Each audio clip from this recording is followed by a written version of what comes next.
Bienvenidos a Análisis Avanzados para la Industria de Minería y Oil and Gas. Mi nombre es José Manuel Pereiras y soy gerente técnico para SolidWorks. Me acompaña en esta presentación Pablo Caponi, quien es el gerente de la empresa Aerospace.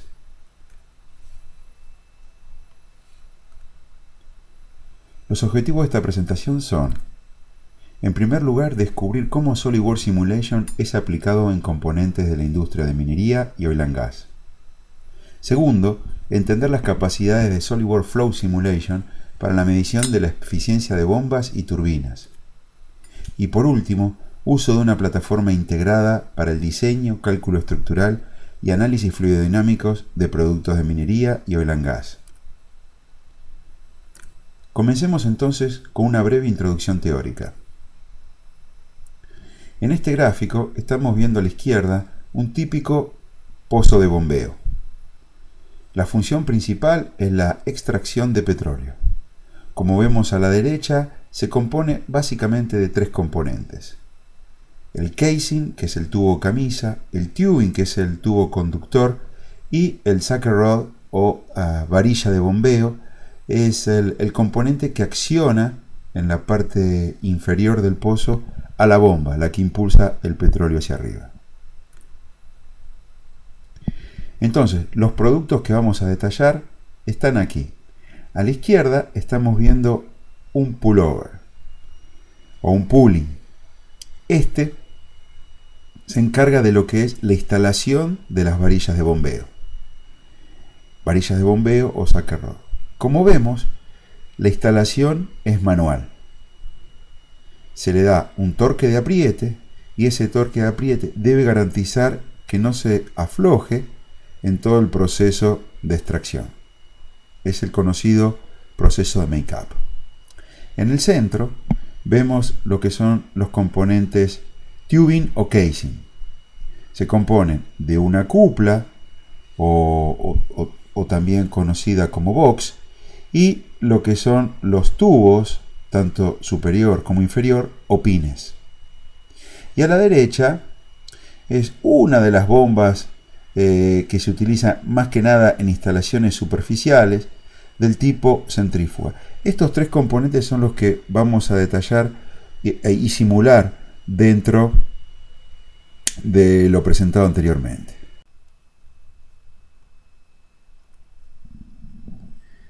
Las varillas de bombeo o sucker rod están compuestas básicamente por dos elementos. A la izquierda vemos el coupling o box y a la derecha el pin. Como ya vimos en el proceso de ensamblado, el box o el coupling se encarga de ajustar a los pines en la parte superior y parte inferior. Estos van a producir un cierto make-up o torque de ajuste, y en el proceso y en el fenómeno de fatiga que se produce mientras está alternando la varilla en la parte superior e inferior, vemos una zona de iniciación de la fatiga o falla. Esta iniciación se realiza en un cierto diente. Como vemos aquí abajo, hay una fisura en la cual se inicia este proceso. Esta fisura va aumentando hasta llegar a la parte de rotura. Cuando se produce la rotura total de la varilla, vemos una zona dúctil y una zona frágil. Estos modelos que vamos a estudiar lo dividimos en dos partes. Un primer modelo que es de ángulo 0 grados, que es el modelo clásico de API, en el cual se encuentran las patentes, y es la opción 1 que vamos a estudiar. En la opción 2 tenemos 5 grados y es un modelo mejorado o un modelo modificado. Entonces la idea es que este modelo modificado resulte con una mejor performance. Para ello vamos a estudiar dos criterios de falla. El primero del lado de las tensiones de von Mises y el segundo un coeficiente, el cual se llama coeficiente de Sainz, el que tiene en cuenta el fenómeno de fatiga. A este coeficiente lo vamos a evaluar a lo largo de una línea que va entrando en la parte del metal, del pin, a lo largo de la raíz del primer diente enganchado, donde vemos que la fisura se produce comúnmente en las varillas de bombeo. Aquí vemos la fórmula, un detalle de lo que es el cálculo de este coeficiente adimensional D. En definitiva, esta fórmula tiene una tensión nominal de comparación, aquí tiene la tensión hidrostática, dividido la tensión alternativa. Entonces tiene en cuenta la tensión media y la tensión alternativa. Veamos entonces el modelo en SolidWorks. Este es el modelo del sucker rod o varilla. Si hacemos una explosión de este modelo, vamos a ver la parte roscada del pin en rojo y medio coupling o medio box en azul. Si hacemos un corte de este modelo 3D, vamos a ver claramente la zona de rosca y la zona de hombro con un ángulo de 0 grados. Le decimos hombro o shoulder a esta zona.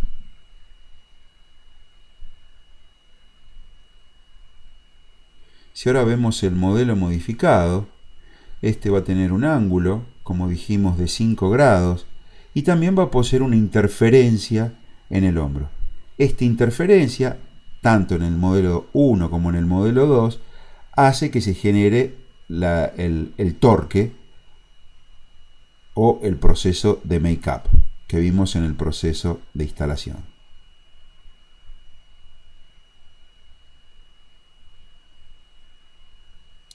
Vamos a crear un estudio estático. Entonces a este estudio estático lo llamamos 2D Model porque vamos a usar una simplificación 2D. Cabe aclarar que la simplificación 2D es fundamental para hacer cualquier tipo de modelo roscado si es que se requiere una precisión como la que vamos a necesitar específicamente en la zona de dientes. En SolidWorks Simulation tenemos tres tipos de modelado 2D. Plano de tensiones, plano de deformaciones y este caso es un axil simétrico. Si bien la rosca es helicoidal, se puede asumir un axil simétrico sin mayores problemas en los resultados finales.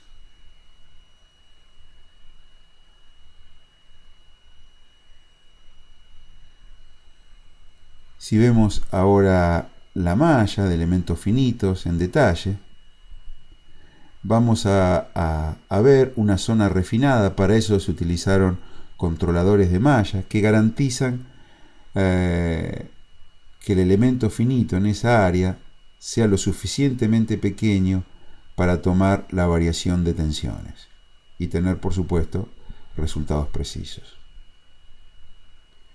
Finalmente, estamos viendo el primer criterio que había hablado anteriormente, que son las tensiones de von Mises. Vemos estas concentraciones y vamos a detallar ahora las tensiones a lo largo de la raíz del diente, que es donde se produce la fisura. Entonces, como estamos viendo, estoy colocando distintos puntos en esa zona y voy a dar ahora una mirada. Vemos que no necesariamente justo sobre la superficie, sino un poco hacia adentro, tenemos un pico de las tensiones en orden de 113 a 114 KSI. ¿Sí? O sea, es una tensión justo al límite de la tensión de fluencia del material, ¿no? Del acero clásico que se usa para este tipo de componentes. Entonces, los resultados finales para el modelo 1 y para el modelo 2, vemos que en el modelo 2 las tensiones de von Mises son marcadamente menores, con lo cual ya tenemos una buena expectativa que este modelo funcione mejor. Si ahora miramos el segundo criterio, el criterio de Sainz, vemos que el modelo 1 da un menor valor de Sainz. Eso significa que es está dando peor que el modelo 2 o el modelo 2 está dando mucho mejor que el modelo 1, ya que un bajo coeficiente de Sainz está indicando que las tensiones son más elevadas que el valor nominal de comparación. Entonces vemos ahí un incremento, un beneficio del modelo 2, de la opción 2, sobre el modelo 1.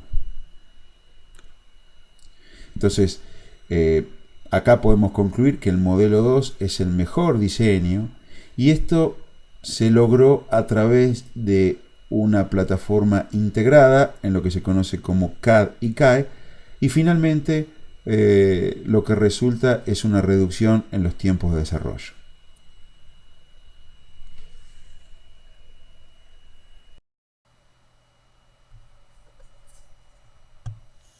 Simulación avanzada.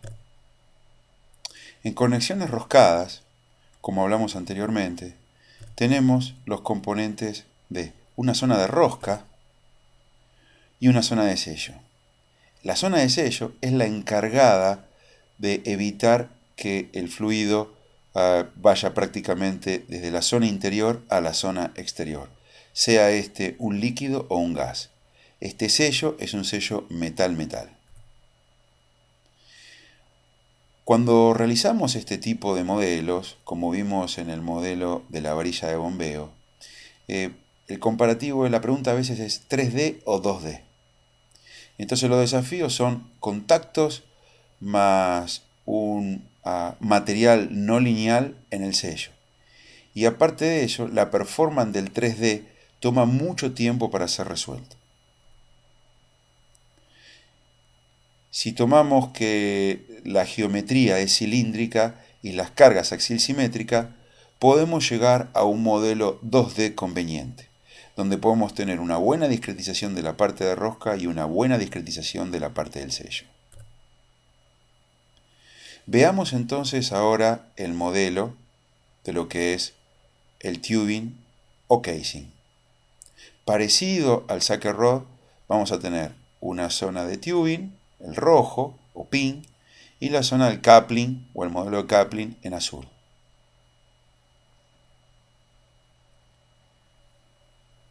Cortando ahora nuestro modelo, y si miramos más de cerca, vamos a ver una interferencia en la zona de sello. Esa interferencia, parecida a la interferencia que vimos anteriormente en las varillas, logra un torque de make-up y también una fuerza de sello. Entonces, este modelo axil simétrico 2D va a tener un cierto material en la cual, justamente para resolver el problema de contacto y de plasticidad, lo que adoptamos es una curva de fluencia con una variable, en este caso temperatura, que la usamos de amuleto o temperatura dummy. Esta temperatura amuleto o temperatura ficticia lo que hace es justamente la utilizamos para resolver los contactos en una situación elástica, es decir, con altos niveles de fluencia, y una vez que se resuelve la parte de contacto, realizamos una bajada de esa tensión para lograr la parte plástica. De otra forma, la convergencia es prácticamente imposible. Si vemos ahora la zona del sello y la zona de rosca, nuevamente encontramos una zona bien refinada, que es donde queremos obtener el campo de tensiones y justamente en la zona de contacto.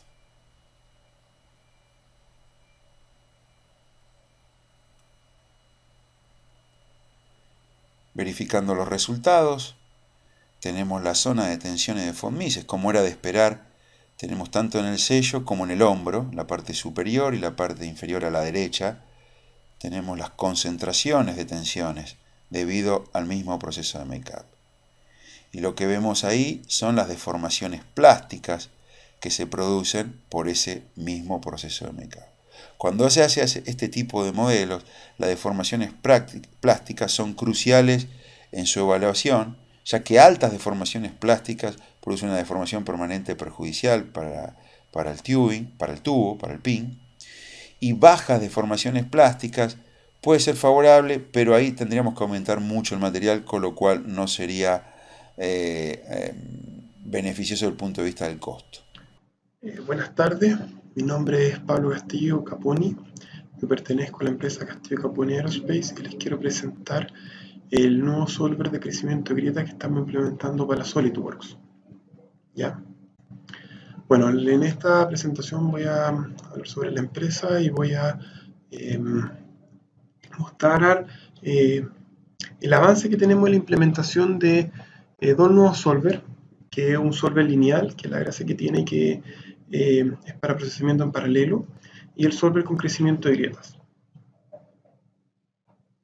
Bueno, Castillo Caponi Aerospace es una empresa dedicada principalmente a crear algoritmos y herramientas para solución de fenómenos aeroelásticos. En el fondo, son algoritmos que mezclan la interacción entre sólido y fluido. ¿Ya?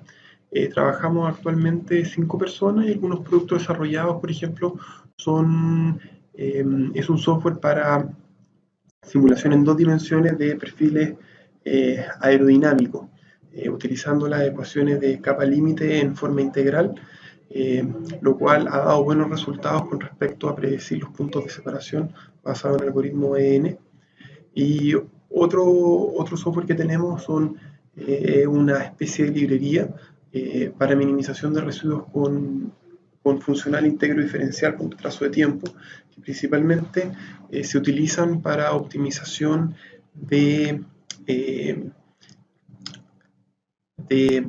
funcionales que tengan integral, como por ejemplo son minimizaciones de pesos, por ejemplo, en un diseño de estructura o minimización de fuerzas para el caso de un avión. Bueno, les voy a explicar un poquito otra vez cómo se hizo la implementación del solver lineal. En el fondo nosotros tenemos aquí el ambiente de SolidWorks Simulation. Después les voy a mostrar un video de cómo se representa esto. Después uno tiene un procesamiento en paralelo a través de un solver lineal creado por nosotros. Y finalmente se puede abrir una interfaz gráfica diseñada por nosotros para poder ver los esfuerzos, los desplazamientos nodales, hacer corte en el modelo, etc. Gracias a este solver lineal es que permite una gran cantidad de elementos tetraédricos y lineales, utilizando la malla de SolidWorks. Para el solver de crecimiento de grietas es similar a la rutina en general. Uno tiene el mismo esquema de SolidWorks Simulation, coloca las condiciones de carga, coloca las fuerzas, etc. Después uno coloca resolver a través de crecimiento de grieta en paralelo, le pide un nombre de usuario, una contraseña, uno coloca OK, el software corre en el computador local y finalmente uno tiene una interfaz de procesamiento similar a la anterior, en donde puede ver a través del tiempo cómo va a ir creciendo las grietas. Este solver es más que nada para un diseño fail-safe y no es para estimar con respecto al tiempo el crecimiento de grieta. Vale decir, nosotros no vamos a estimar correctamente el tiempo en que esa grieta va a crecer, pero sí podemos estimar dónde esa grieta va a partir y dónde esa grieta va a terminar. Entonces la gracia es que, por ejemplo, en el caso de los aviones, para poder computar, por ejemplo, paneles, uno puede ver el efecto de una grieta en un panel y que no pase al panel del lado. A través de este video les voy a mostrar cómo funciona nuestro solver, cómo se ha implementado en SolidWorks. Bueno, miren, podemos abrir una pieza, como normalmente se hace en SolidWorks, en la cual se le puede hacer zoom, se puede mover. Luego uno va al ambiente de simulación de SolidWorks Simulation, donde podemos ver las condiciones de borde, que son, por ejemplo, en este caso, desplazamiento nulo en la base y presión. Luego se puede crear la malla, como se hace comúnmente, como para cualquier solver de Solid. Y después de ello, cuando se instala el add-in de nosotros, aparece una pestaña llamada CC Aerospace Solver.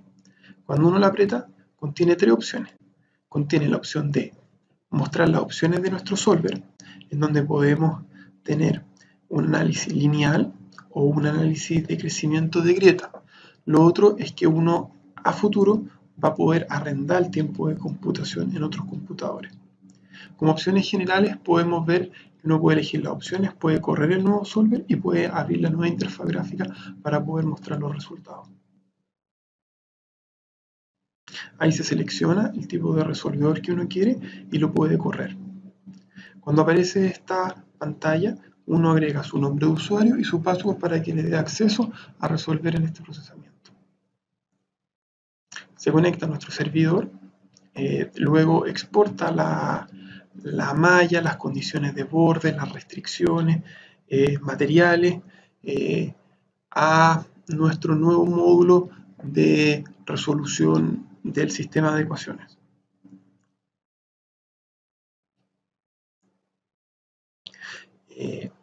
Una vez que finaliza el proceso de exportación, el resolvedor comienza a funcionar y soluciona el problema.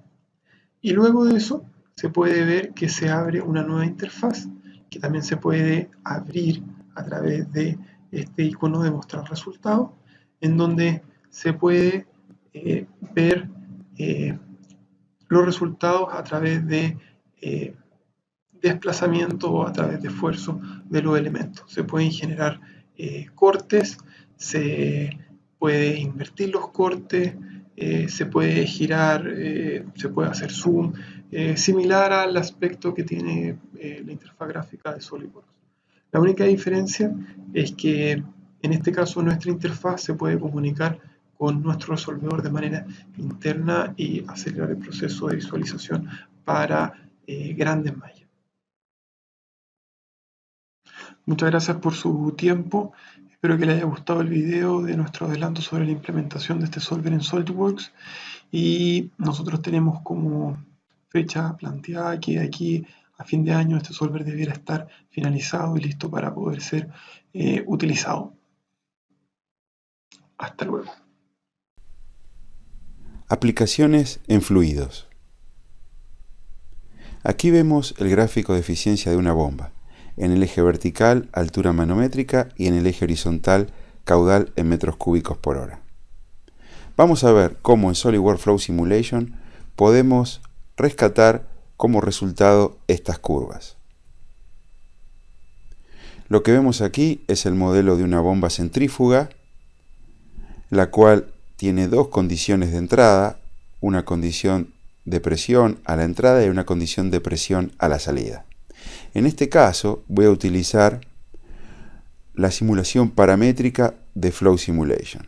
Esto lo que permite es variar, por ejemplo, la condición de presión en la salida y realizar muchas simulaciones para cada uno de estos escenarios. Como vemos, voy a tener un escenario para cada presión de salida.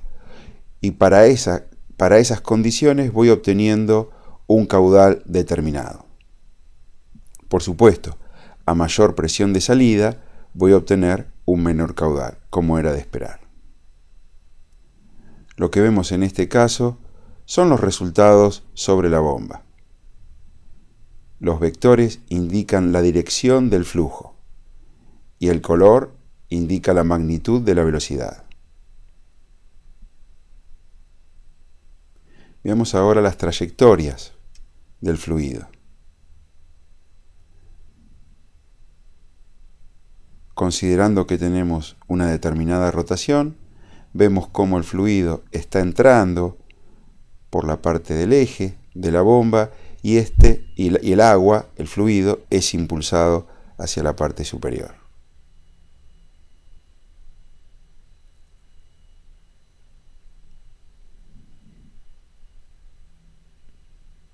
Finalmente, obtenemos para una determinada condición de presiones y de rotación el valor de salida, en este caso 26.65 metros cúbicos por hora. También puede usarse como alternativa la parte de Sliding Mesh. Esto es un régimen transitorio y simula en una forma totalmente precisa cómo es el fluido y cómo es el comportamiento con la interacción con la hélice. Para obtener lo que es, por ejemplo, el torque en las hélices versus la velocidad y el torque versus la presión. Finalmente, logramos con SolidWorks Flow Simulation obtener las curvas, por ejemplo, para 1500 revoluciones por minuto y 2500 revoluciones por minuto, que concuerdan con los datos experimentales. Como conclusión, tenemos herramientas flexibles de simulación para la elección del mejor diseño acortan los tiempos de desarrollo. La evaluación del desempeño de componentes, por ejemplo casing y tubing, resulta en productos de mayor calidad. Poderosas capacidades de Flow Simulation reduce el costo de los ensayos de laboratorio. Y finalmente, las soluciones integradas de SolidWorks Simulation permite resolver los complejos modelos de minería y oil and gas potenciando los modelos CAD paramétricos. Muchas gracias por su atención. Cualquier consulta tiene nuestros emails.